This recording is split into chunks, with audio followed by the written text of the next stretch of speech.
terus akunnya ke-ban, tapi dari kita akhirnya Mohon maaf belum bisa gitu karena persyaratannya belum bisa memenuhi gitu. kayak seperti itu. Banyak ya hal-hal kayak gitu tuh banyak. Kontennya apa saja sih Kak yang boleh dibilang ya jadi fokus utama TikTok gitu? Kenapa konten ini akhirnya bisa terkena pembatasan usia itu? Sesuai dengan permasalahan yang pernah aku tangani sebelumnya, yang pertama misalkan si host ini ada mengupload sebuah VT atau video TikTok sedang mengenakan seragam sekolah atau live dengan mengenakan seragam sekolah, itu bisa, ataupun sedang ngobrol di live si host tersebut membahas tentang usia si hostnya tersebut, atau sedang berinteraksi dengan penonton tapi dengan topik sedang membahas usia, itu pun bisa kena.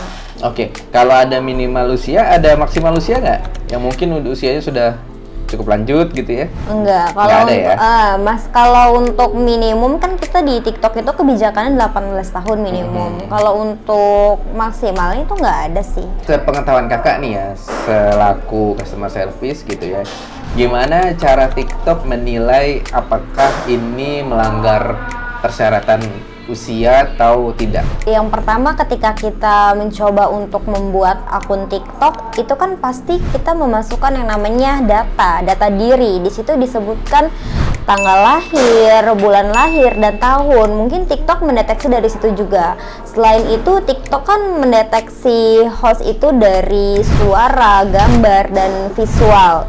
Yang pasti TikTok ada sistemnya tersendiri untuk mendeteksi apakah si host tersebut benar di bawah usia ataupun tidak, seperti itu. Efek yang ditimbulkan apa ketika akun itu melanggar persyaratan batas usia? Yang pertama, kalau dia hostnya live, itu nanti live-nya akan seringkali rungkat, seringkali turun live-nya, seperti itu.